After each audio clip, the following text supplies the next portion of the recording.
ಮಕ್ಕಳೇ, ಇಂದಿನ ತರಗತಿಯಲ್ಲಿ ಸಮಾಜ ವಿಜ್ಞಾನದ ಭಾಗವಾದಂತಹ ಅರ್ಥಶಾಸ್ತ್ರದಲ್ಲಿನ ಒಂದು ಪರಿಕಲ್ಪನೆಯನ್ನು ಚರ್ಚಿಸೋಣ.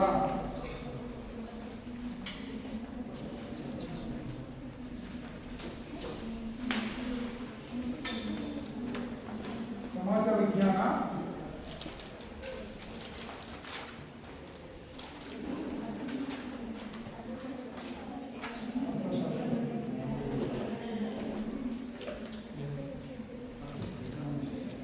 ನಾವು ದಿನನಿತ್ಯ ಅನೇಕ ವಸ್ತುಗಳನ್ನು ನೋಡ್ತೀವಿ. ಈ ವಸ್ತುಗಳು ಮಾನವನ ದೈನಂದಿನ ಜೀವನಕ್ಕೆ ಅತ್ಯಗತ್ಯವಾಗಿ ಬೇಕಾದಂತಹ ವಸ್ತುಗಳಾಗಿವೆ. ಹಾಗಾದರೆ ಮಕ್ಕಳೇ, ನಾವು ದಿನನಿತ್ಯ ನೋಡುವಂತಹ ವಸ್ತುಗಳು ಯಾವುವು ಹೇಳುವ? ದಿನನಿತ್ಯ ನಾವು ಯಾವ ವಸ್ತುಗಳನ್ನು ನೋಡ್ತೀವಿ? TV, fridge, washing machine, smart board, vehicles ಇತ್ಯಾದಿ ವಸ್ತುಗಳನ್ನು ನೋಡ್ತೀವಿ. ಸರಿ. ಅದೇ ರೀತಿಯಾಗಿ ಮನೆಯಿಂದ ಶಾಲೆಗೆ ಬರುವಂಥ ಸಂದರ್ಭದಲ್ಲಿ ಯಾವ ಯಾವ ವಸ್ತುಗಳನ್ನು ನೋಡ್ತೀರಾ? ಮನೆಯಿಂದ ಶಾಲೆಗೆ ಬರಬೇಕಾದ್ರೆ ಯಾವೆಲ್ಲ ವಸ್ತುಗಳನ್ನು ನೀವು ನೋಡ್ತೀರಾ? ಬಸ್, ಸರಿ ಹೇಳು. ರೋಡ್ಸ್, ಎನ್ವಿರಾನ್ಮೆಂಟಲ್ಲಿ ಏನೇನು ಅಂತ ಹೇಳಬೇಕು? ವಾತಾವರಣದಲ್ಲಿ ಏನು ನೋಡ್ತೀರಾ? ಮರಗಳು, ರೋಡ್, ಪ್ರಾಣಿ ಪಕ್ಷಿಗಳು ಎಲ್ಲ ಸರಿ. ಅದೇ ರೀತಿಯಾಗಿ ಶಾಲೆಯ ಆವರಣದಲ್ಲಿ ಅಥವಾ ಕೊಠಡಿಯ ಒಳಗೆ ಯಾವೆಲ್ಲ ವಸ್ತುಗಳನ್ನು ನೋಡ್ತೀರಾ ನೀವು? ಹೇಳು. ಶಾಲಾ ಆವರಣದಲ್ಲಿ ಅಥವಾ ಶಾಲಾ ಕೊಠಡಿಯಲ್ಲಿ ಏನೆಲ್ಲ ವಸ್ತುಗಳನ್ನು ನೋಡ್ತೀರಾ? Pens, table, box, pencils, board, charts, chair ಇತ್ಯಾದಿಗಳನ್ನು ನೋಡ್ತೀವಿ. ಸರಿ. ಈ ಎಲ್ಲ ವಸ್ತುಗಳನ್ನು ಮಾನವ ನಿರ್ಮಿತ ಮತ್ತು ಕೃತಕ ವಸ್ತುಗಳು ಯಾವ್ಯಾವು? ನೀವೆಲ್ಲ ಹೇಳಿದ್ರಲ್ಲ, ಈಗ ವಸ್ತುಗಳು ಅದು ನೋಡ್ತೀರಿ ಇದು ನೋಡ್ತೀರ ಅಂತ. ಇದರಲ್ಲಿ ಮಾನವ ನಿರ್ಮಿತ ವಸ್ತುಗಳು ಯಾವುವು? ಸ್ವಾಭಾವಿಕವಾಗಿ ಸಿಗುವಂತಹ ವಸ್ತುಗಳು ಯಾವುವು? ನೀವು ಹೇಳಿರೋದ್ರಲ್ಲಿ ಕರೆಕ್ಟರಾ? ಹೇಳ್ಬೋದು. ಓಕೆ. ಹಾಂ, ನೈಸರ್ಗಿಕ ಸಂಪನ್ಮೂಲಗಳು. ಸರಿ. ನಾವು ಇಷ್ಟೆಲ್ಲ ವಸ್ತುಗಳನ್ನು ನೋಡ್ತೀವಲ್ಲ, ಇದರಲ್ಲಿ ಸ್ವಾಭಾವಿಕ ಮತ್ತು ಕೃತಕ ಎಲ್ಲ ನೋಡಿದ್ರೆ ಇಷ್ಟೆಲ್ಲ ವಸ್ತುಗಳನ್ನ ಅರ್ಥಶಾಸ್ತ್ರದಲ್ಲಿ ಏನಂತ ಕರಿತೀವಿ? ನಗದ ಈ ವಸ್ತುಗಳ ಎಲ್ಲವನ್ನ ಅರ್ಥಶಾಸ್ತ್ರದಲ್ಲಿ ಏನಂತ ಕರಿತೀವಿ? ಈಗ ಇವೆಲ್ಲ ಇದಾವಲ್ಲ, ಈ ವಸ್ತುಗಳನ್ನೆಲ್ಲ ಏನಂತ ಕರಿತೀವಿ? ಒಂದ್ ಕಡೆ ಕ್ರೋಢೀಕರಿಸಿದ್ರೆ ಏನಾಗ್ತದೆ?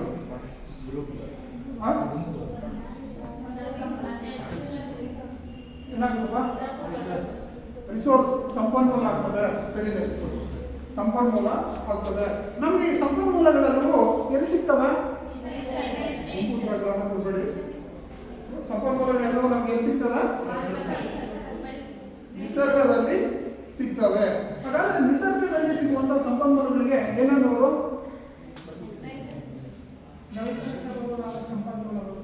ತಪ್ಪಿದೆ. ನೈಸರ್ಗಿಕ ಸಂಪನ್ಮೂಲಗಳು ಎನ್ನುವರು. ಈ ನೈಸರ್ಗಿಕ ಸಂಪನ್ಮೂಲಗಳಲ್ಲಿ ಕರ್ನಾಟಕದಲ್ಲಿ ಹೇರಳವಾಗಿ ದೊರೆಯುವಂತಹ ಸಂಪನ್ಮೂಲಗಳು ಯಾವುವು? ಹೇಳ್ತೀರಾ? ಹಾ, ಅಲ್ಯೂಮಿನಿಯಂ, ಮ್ಯಾಂಗನೀಸ್, ಕಬ್ಬಿಣ, ಇನ್ನೂ ಮುಂತಾದ. ಸರಿ. ಓಕೆ. ನಮ್ಮ ಕರ್ನಾಟಕದಲ್ಲಿ ಚಿನ್ನ, ಅಲ್ಯೂಮಿನಿಯಂ, ಅಬ್ರಕ ಇತ್ಯಾದಿಗಳನ್ನು ಕೇಳಿದ್ರಲ್ಲ ಅವ್ರ ಉತ್ತರನೂ ಸರಿ ಇದೆ. ಹಾಗಾಗಿ ನಾವು ನಿಮಗೆ ನಮ್ಮ ಸುತ್ತಮುತ್ತಲೂ ಇರುವಂತಹ ವಸ್ತುಗಳೆಲ್ಲವೂ ತಿಳಿದಿದೆ. ಆ ವಸ್ತುಗಳಲ್ಲಿ ಮಾನವ ನಿರ್ಮಿತ ವಸ್ತುಗಳು ಯಾವುವು, ಕೃತಕ ವಸ್ತುಗಳು ಯಾವುವು ಅಂತ ತಿಳಿದಿದೆ. ಇವೆಲ್ಲವೂ ಎಲ್ಲಿ ಸಿಗ್ತಾವಪ್ಪ ಅಂತ ಕೇಳಿದ್ರೆ ನಿಸರ್ಗದಲ್ಲಿ ಸಿಗ್ತವೆ. ಇವುಗಳನ್ನೆಲ್ಲ ಒಟ್ಟಾಗಿ ಏನಂತ ಕರಿತೀವಿ ಅಂದ್ರೆ ಸಂಪನ್ಮೂಲಗಳು ಅಂತ ಗೊತ್ತಿದೆ. ಹಾಗಾದ್ರೆ ಕರ್ನಾಟಕದಲ್ಲಿ ಸಿಗುವಂತಹ ಇನ್ನಿಷ್ಟು ಸಂಪನ್ಮೂಲಗಳು ಯಾವುವು ಅನ್ನೋದನ್ನ ಇನ್ನೂ ಸವಿಸ್ತಾರವಾಗಿ ಚರ್ಚಿಸೋಣ. ನೈಸರ್ಗಿಕ ಸಂಪನ್ಮೂಲಗಳು.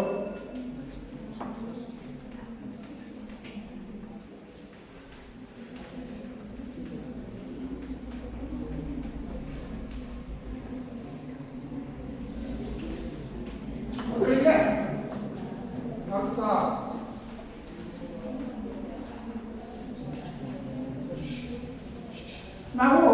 ನಿಸರ್ಗದಲ್ಲಿ ಸಾಕಷ್ಟು ಸಂಪನ್ಮೂಲಗಳನ್ನ ನೋಡ್ತೀವಿ. ಅದನ್ನ ನಾನು ಉದಾಹರಣೆಗಳನ್ನ ತೋರಿಸ್ತೀನಿ, ಉದಾಹರಣೆಗಳನ್ನ ಹೇಳ್ಬೇಕು. ನೋಡು, ಇದರಲ್ಲಿ ಏನಿದೆ ನೋಡಿ, ನೋಡು, ಕೈಯಲ್ಲಿ ಮುಟ್ಟಿ ಹೇಳ್ಬೇಕು. ಬಿಸ್ಕೆಟ್ ಪುಡಿ ಆಗಿದ್ರದು ಮೊನ್ನೆನಾ? ಓಕೆ. ಇದೇನಿದು?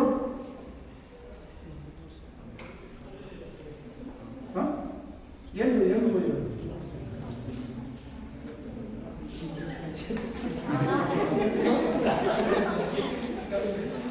ಇದು ಇದು ಇದು ಬಾಟಲ್ ಏನಿದೆ? ನೀರು. ಇದರಲ್ಲಿ ಇರೋದೇನು? ಸೋಲಾರ್, ಸೌರಶಕ್ತಿ ಅಂತ ಕರಿತೀವಲ್ವಾ? ಮತ್ತೆ ಇದರಲ್ಲಿ ಇರೋದೇನು? ಪವನ ಶಕ್ತಿ ಅಂತ ಕರಿತೀವಿ. ಇದು ಏನು ಕಾಣ್ತಿದ್ವಿ? ಕಾಡು ನೋಡಿ.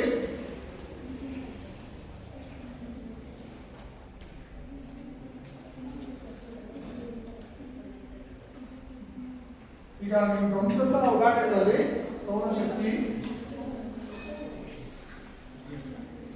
ಪವನ ಶಕ್ತಿ, ನೀರು ಇತ್ಯಾದಿ ನಾವು ನೋಡಿದ್ರಲ್ಲ, ಈ ಮೂರು ಉದಾಹರಣೆಗಳನ್ನ ನೀವು ಸಾಕಷ್ಟು ಉದಾಹರಣೆಗಳನ್ನ ಗಮನಿಸಿದ್ದೀರಿ, ಹೌದಲ್ವಾ? ಈ ಸಾಕಷ್ಟು ಉದಾಹರಣೆಗಳನ್ನು ಗಮನಿಸಿದಾಗ ಈ ಸೌರಶಕ್ತಿ, ಪವನ ಶಕ್ತಿ ಮತ್ತು ನೀರು, ಈ ಎಲ್ಲಾ ಸಂಪನ್ಮೂಲಗಳು ಎಲ್ಲಿ ಸಿಗ್ತಾವೆ ನಮಗೆ? ಎಲ್ಲಿ ಸಿಗ್ತಾವೆ? ಪರಿಸರದಲ್ಲಿ ಸಿಗ್ತಾವೆ. ಪರಿಸರಕ್ಕೆ ಮತ್ತೊಂದು ಹೆಸರೇನು? ನೈಸರ್ಗಿಕ ಅಥವಾ ನೈಸರ್ಗಿಕ ಅಂತ ಕರಿತೀವಿ. ಈ ನಿಸರ್ಗದಲ್ಲಿ ಸಿಗುವಂತಹ ಸಂಪನ್ಮೂಲಗಳನ್ನ ಏನಂತ ಕರಿತೀವಿ ನಾವು? ನೈಸರ್ಗಿಕ. ಎಲ್ಲಿ ಸಿಗ್ತಾವೆ ನೀವು? ನಿಸರ್ಗದಲ್ಲಿ ಸಿಗ್ತಾವೆ. ಸರಿ ಇದೆ. ನಿಸರ್ಗದಲ್ಲಿ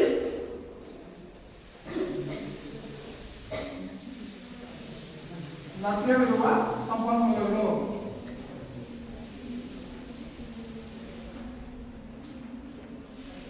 ಲಭ್ಯವಿರುವಂತಹ ಸಂಪನ್ಮೂಲಗಳು. ಈ ನೈಸರ್ಗಿಕ ಸಂಪನ್ಮೂಲಗಳಿಗೆ ಮತ್ತಷ್ಟು ಉದಾಹರಣೆಗಳನ್ನು ಹೇಳಿ. ನೈಸರ್ಗಿಕ ಸಂಪನ್ಮೂಲಗಳಿಗೆ ಮತ್ತಷ್ಟು ಉದಾಹರಣೆ. ಮಣ್ಣು, ಸರಿ ಹೇಳು. ಬೆಳಕು,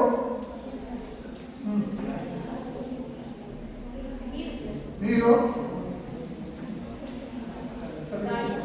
ಮತ್ತಿನ್ಯಾರು ಹೇಳ್ತೀರಾ? ನೈಸರ್ಗಿಕ ಸಂಪನ್ಮೂಲಗಳಿಗೆ ಮತ್ತಷ್ಟು ಉದಾಹರಣೆ.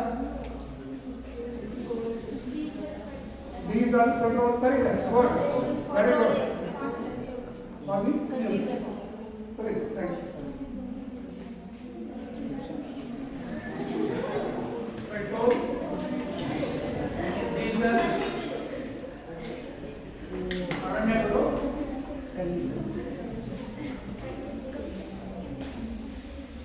ಇತ್ಯಾದಿ. ನಾವು ನೈಸರ್ಗಿಕ ಸಂಪನ್ಮೂಲಗಳನ್ನ ವಿನಿಯೋಗ ಅಂದ್ರೆ ಬಳಕೆಯ ಆಧಾರದ ಮೇಲೆ ಎಷ್ಟು ವಿಧಗಳಾಗಿ ವಿಂಗಡಣೆ ಮಾಡಿದ್ದೀರಿ? ಸಂಪನ್ಮೂಲಗಳನ್ನು ಪ್ರಮುಖವಾಗಿ ನಾವು 2 ವಿಧಗಳಾಗಿ ವಿಭಾಗ ಮಾಡಿದ್ದೀವಿ.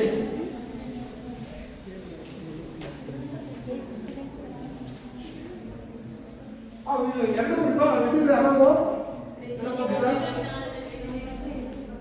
ಟೈಪ್ಸ್ ಆಫ್ ನ್ಯಾಚುರಲ್ ರಿಸೋರ್ಸ್ ಅನ್ನು 2 ಟೈಪ್ಸ್ ಮಾಡಿದ್ದೀವಿ.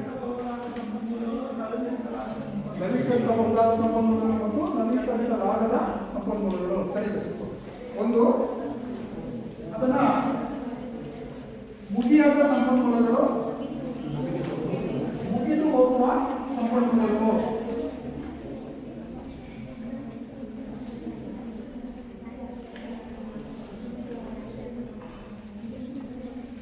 ಮುಗಿಯದ ಸಂಪನ್ಮೂಲಗಳು ಮತ್ತು ಮುಗಿದು ಹೋಗುವ ಸಂಪನ್ಮೂಲಗಳು ಅಂತ ಕರಿತೀವಿ. ಹಾಗಾದ್ರೆ ಮಕ್ಕಳೇ, ಮುಗಿಯದ ಸಂಪನ್ಮೂಲಗಳು ಅಂದ್ರೆ ಏನು? ಕೇಳಬಾರ ಅಶಕ. ಮುಗಿಯದ ಸಂಪನ್ಮೂಲಗಳು ನಿಸರ್ಗದಲ್ಲಿ ದೊರಕುವ ವಸ್ತುಗಳನ್ನು ಮುಗಿಯದ ಇವು ಸಂಪನ್ಮೂಲಗಳು. ಪ್ರಕೃತಿಯಲ್ಲಿ ಸಿಗುವ. ಇನ್ನೂ ಕರೆಕ್ಟಾಗಿ ಹೇಳ್ತೀರಾ?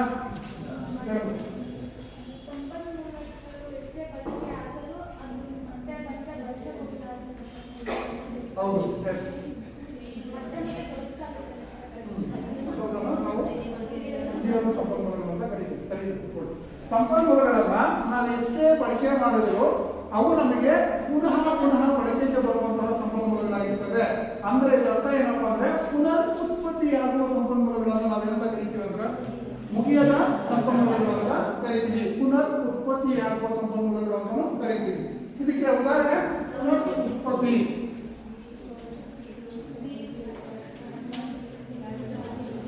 ಪುನರ್ ಉತ್ಪತ್ತಿ ಹೊಂದುವ ಸಂಪನ್ಮೂಲಗಳು ಅಂತ ಕರಿತೀವಿ. ಮುಗಿಯದ ಸಂಪನ್ಮೂಲಗಳಿಗೆ ಉದಾಹರಣೆಗಳು ಎರಡು ಜನ ಹೇಳಿ. ಗಾಳಿ, ಬೆಳಕು, ಸರಿದ ಉತ್ತರ.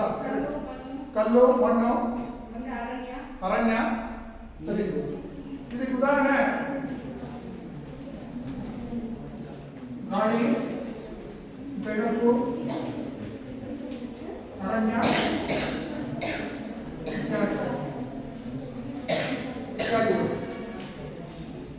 ಅದೇ ರೀತಿಯಾಗಿ ಮತ್ತೊಂದು ನೋಡೋದಾದ್ರೆ ನಾವು ಮುಗಿದು ಹೋಗುವ ಸಂಪನ್ಮೂಲಗಳು ಅಂತ ಕರಿತೀವಿ. ನಾನೀಗ ಉದಾಹರಣೆಯನ್ನು ಕೊಡ್ತೀನಿ.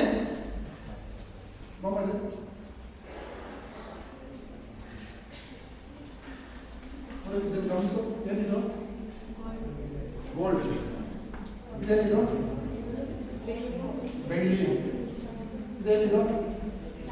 ತಾಮ್ರ.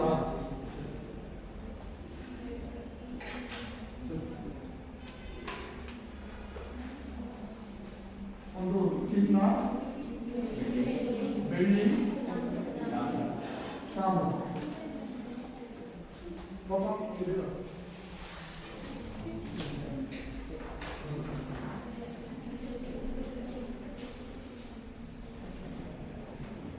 ನಮ್ಮ ಕರ್ನಾಟಕದಲ್ಲಿ ಈಗಾಗಲೇ ಹೇಳಿದ್ವಲ್ಲ, ಕರ್ನಾಟಕದಲ್ಲಿ ಅತಿ ಹೆಚ್ಚು ಚಿನ್ನವನ್ನು ದೊರೆಯುವ ಸ್ಥಳಗಳು ಯಾವುವು?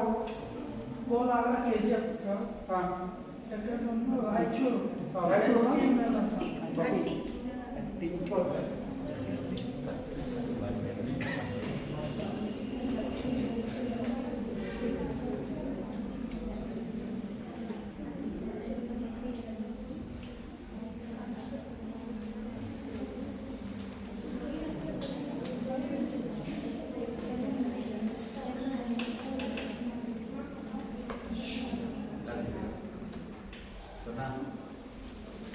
ಸರಿ, ಗುಡ್, ವೆರಿ ಗುಡ್.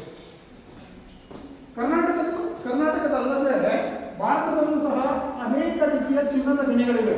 ಆ ಚಿನ್ನದ ಗಣಿಗಳು ಸ್ಥಳಗಳು ಯಾವ ಗೊತ್ತಿದೆ ನಿಮಗೆ? ಕರೆದು ಬರ್ತೀರಾ? ಕರ್ನಾಟಕವನ್ನು ಹೊರತುಪಡಿಸಿ ಭಾರತದಲ್ಲಿ ಇತರೆ ಚಿನ್ನದ ಗಣಿಗಳು ನಾಡಾಗಿದೆ. ಇತರೆ ಸಾಕಷ್ಟು ಜಿಲ್ಲೆಗಳಲ್ಲಿ ರಾಜ್ಯಗಳಲ್ಲಿ ಸಿಗ್ತವೆ. ಆ ರಾಜ್ಯಗಳು ಯಾವ ಗೊತ್ತಿದೆಯಾ? ನಮ್ಮ ನೆರೆಹೊರೆ ರಾಜ್ಯವಾದಂತಹ ಕೇರಳದಲ್ಲಿದೆ. ಅದೇ ರೀತಿಯಾಗಿ ಮತ್ತೆ ರಾಜಶೇಖರ್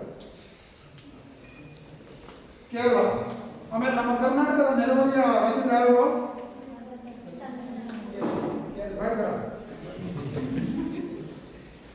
ಆಂಧ್ರ ಪ್ರದೇಶ ಎಲ್ಲಿ ಬರುತ್ತೆ?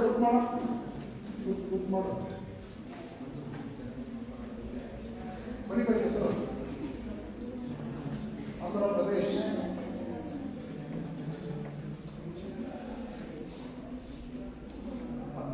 ಆಮೇಲೆ ನೆಕ್ಸ್ಟ್ ರಾಜಸ್ಥಾನ.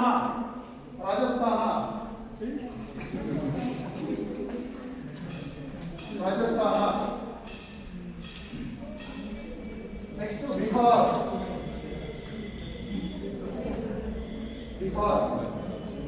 ಇನ್ನು ಮುಂತಾದಗಳ ಕಡೆ ಸಾಕಷ್ಟು ಚಿನ್ನದ ನಿಕ್ಷೇಪಗಳಿದಾವೆ. ಅವುಗಳನ್ನು ನಾವು ಸಾಕಷ್ಟು ಬಾರಿ ತನಿಖೆಗಳಾಗ್ತಾ ಇರ್ತವೆ. ಇನ್ನು ನಮ್ಮ ಕರ್ನಾಟಕದಲ್ಲಿ ಇದು ಧಾರವಾಡದಲ್ಲೂ ಸಹ ಪತ್ತೆ ಹಚ್ತಾ ಇದ್ದಾರೆ. ಪತ್ತೆ ಈ ಸ್ಥಳಗಳು ವೇರಿಯೇಷನ್ ಆಗ್ತಾ ಇರ್ತದೆ. ಇದರಿಂದ ಏನಪ್ಪಾ ಅಂದ್ರೆ ನಮ್ಮ ಕರ್ನಾಟಕದಲ್ಲಿ ಅತಿ ಹೆಚ್ಚು ಚಿನ್ನ ದೊರೆಯುವ ಸ್ಥಳ ಯಾವ್ದಪ್ಪ ಅಂತ ಕೇಳಿದ್ರೆ ಈಗಿನ ಕಾಲಕ್ಕೆ ಅಟ್ಟಿ, ರಾಯಚೂರು ಜಿಲ್ಲೆಯ ಅಟ್ಟಿನಲ್ಲಿ ಸಿಗ್ತದೆ. ಈಗಾಗಲೇ ಕೋಲಾರದ ಗೋಲ್ಡ್ ಫೀಲ್ಡ್ ಅದನ್ನ ಮುಂಚೆಂದು ಕೊಡ್ತೀನಿ. ಗೊತ್ತಿಲ್ಲ.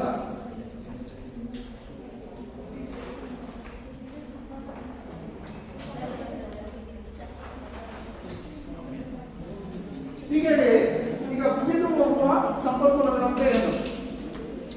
ಮುಗಿದು ಹೋಗುವ ಸಂಪನ್ಮೂಲಗಳು ಅಂತ ಏನು?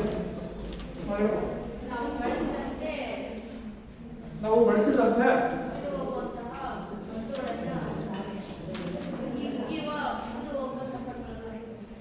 ಇನ್ನು ಸ್ಪಷ್ಟವಾಗಿ ಹೇಳ್ತೀರಾ? ಹೇಳು.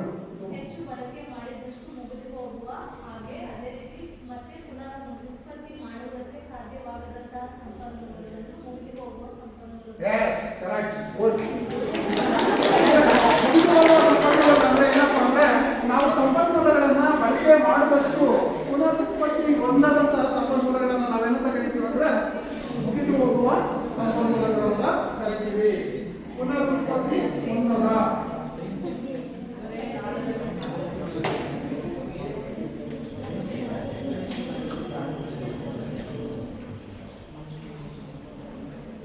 ಪುನರುತ್ಪತ್ತಿ ಹೊಂದದ ಸಂಪನ್ಮೂಲಗಳು. ಈ ಮುಗಿದು ಹೋಗುವ ಸಂಪನ್ಮೂಲಗಳಿಗೆ ಉದಾಹರಣೆಗಳನ್ನು ಕೊಡಿ. ಕಲ್ಲಿದ್ದಲು, ಹಾ? ಕಲ್ಲಿದ್ದಲು.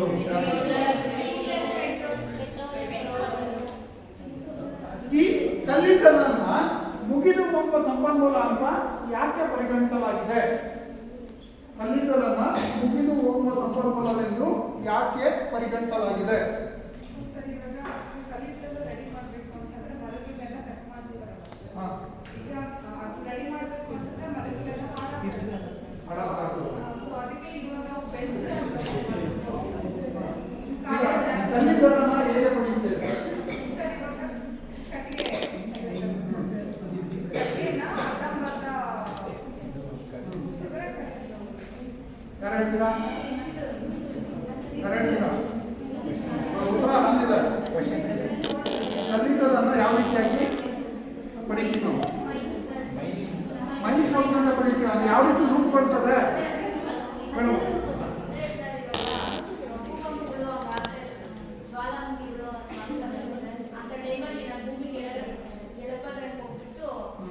ತುಂಬಾ ವರ್ಷಗಳ ಕಾಲ ಅಲ್ಲೇ ಇದ್ದು ರಾಸಾಯನಿಕ ಕ್ರಿಯೆ ಮೂಲಕ ಅಲ್ಲಿ ಉತ್ತರ ಅದೇ ಬರೋ ಸರಿ ಇದೆ. ಸರಿ ಇದೆ. ಏನಂದ್ರೆ ಸಾವಿರಾರು ವರ್ಷಗಳ ಕಾಲ ಸಸ್ಯಗಳಾಗಬಹುದು ಅಥವಾ ಪ್ರಾಣಿಗಳು ಒಡೆದಂತಹ ಸ್ಥಿತಿಯಲ್ಲಿರ್ತವಲ್ಲ, ಅದು ಭೂಮಿಯ ಅಂತರಾಳಕ್ಕೆ ಹೋಗಿ ನಮಗೆ ಕಲ್ಲಿದ್ದಲು ರೂಪುಗೊಳ್ತದೆ. ಕಲ್ಲಿದ್ದಲು ರೂಪುಗೊಳ್ತದೆ. ಮತ್ತೆ ಮುಗಿದು ಹೋಗುವ ಸಂಪನ್ಮೂಲಗಳ ಉದಾಹರಣೆಗಳು ಯಾವುವು? ಪೆಟ್ರೋಲ್, ಡೀಸೆಲ್ ಇತ್ಯಾದಿ. ಪೆಟ್ರೋಲ್ ಅನ್ನ ಈಗ ಸಂಪನ್ಮೂಲನ ತಾನೆ ಅದು. ಪೆಟ್ರೋಲ್ ಅನ್ನ ಇದಕ್ಕಿದ್ದಂಗೆ ನಿಲ್ಲಿಸ್ಬಿಟ್ರೆ ಪರಿಣಾಮ ಏನಾಗ್ಬೋದು?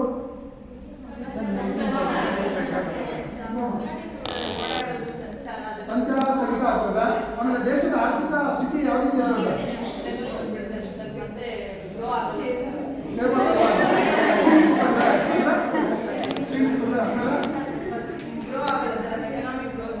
ಎಕನಾಮಿಕ್ ಆರ್ಥಿಕವಾಗಿ ಕುಂಠಿತಗೊಳ್ಳುತ್ತದೆ. ಹಾಗಾದ್ರೆ ಮುಗಿದು ಹೋಗುವ ಸಂಪನ್ಮೂಲಗಳನ್ನ ಅತಿ ಜಾಗರೂಕತೆಯಿಂದ ಬಳಸಬೇಕಾಗುತ್ತದೆ. ಯಾಕೆ? ಮುಗಿದು ಹೋಗುವ ಸಂಪನ್ಮೂಲಗಳನ್ನ ಅತಿ ಜಾಗರೂಕತೆಯಿಂದ ಬಳಸಬೇಕಾಗುತ್ತದೆ. ಯಾಕೆ ಅಂದ್ರೆ ಭವಿಷ್ಯದ ಒಂದು ಇವರಿಗೆ ನಾವು ಏನ್ ಮಾಡಬೇಕು? ಸಂಪನ್ಮೂಲಗಳನ್ನು ಇಡಬೇಕು. ಸರಿ ಮಕ್ಕಳ, ಇಲ್ಲಿಯವರೆಗೆ ನಾವು ನೈಸರ್ಗಿಕ ಸಂಪನ್ಮೂಲದ ಅರ್ಥ ಮತ್ತು ನೈಸರ್ಗಿಕ ಸಂಪನ್ಮೂಲದ ವಿಧಗಳ ಬಗ್ಗೆ ಚರ್ಚಿಸಿದರು. ಇದಕ್ಕೆ ಸಂಬಂಧಿಸಿದಂತಹ ಕೆಲವು ಪ್ರಶ್ನೆಗಳನ್ನು ಕೇಳ್ತೀನಿ, ಉತ್ತರಿಸಿ. ನೈಸರ್ಗಿಕ ಸಂಪನ್ಮೂಲಗಳು ಎಂದರೇನು?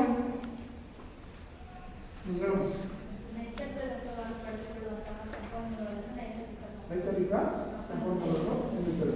ಹಾಗಾದ್ರೆ ನೈಸರ್ಗಿಕ ಸಂಪನ್ಮೂಲಗಳನ್ನು ಅತಿ ಸೂಕ್ಷ್ಮವಾಗಿ ಅವುಗಳನ್ನು ಬಳಕೆ ಮಾಡಬೇಕು. ಯಾಕೆ ಬಳಕೆ ಮಾಡಬೇಕು? ಮುಗಿದು ಹೋಗುವ ಸಂಪನ್ಮೂಲಗಳನ್ನ ಅತಿ ಜಾಗರೂಕತೆಯಿಂದ ಬಳಕೆ ಮಾಡಬೇಕು. ಯಾಕೆ? ಸರ್, ನಮ್ಮ ಮುಂದಿನ ಪೀಳಿಗೆಗೂ ಇರಬೇಕಲ್ಲ ಸರ್, ಅವರು ತೋರಿಸ್ಬೇಕಲ್ಲ ಸರ್, ಪೆಟ್ರೋಲ್ ಇತ್ತು, ಡೀಸೆಲ್ ಇತ್ತು ಅಂತ. ಈಗ ಉದಾಹರಣೆಗೆ ಏನಪ್ಪಾ ಅಂತ ಕೇಳಿದ್ರೆ, ಸಿಮೆಂಟ್ ಈಗ ದೊರೀತಾ ಇದೆಯಾ? ಸಿಮೆಂಟ್ ಅದ್ರ ಬಗ್ಗೆ ಇಲ್ಲ. ನಾವೆಲ್ಲ ಏನಪ್ಪಾ ಅಂದ್ರೆ ಫೋಟೋಸ್ ತೋರಿಸ್ಬೇಕು. ಆ ರೀತಿ ಮುಂದೆ ಭವಿಷ್ಯ ಆಗ್ತದೆ ಅನ್ನೋದನ್ನ ನಾವು ಊಹೆ ಮಾಡಬೇಕು. ಈ ಸಂಪನ್ಮೂಲಗಳನ್ನು ಮುಖ್ಯವಾಗಿ ಎಷ್ಟು ವಿಧಗಳಾಗಿ ವಿಂಗಡಣೆ ಮಾಡಿದ್ದೀರಿ? 2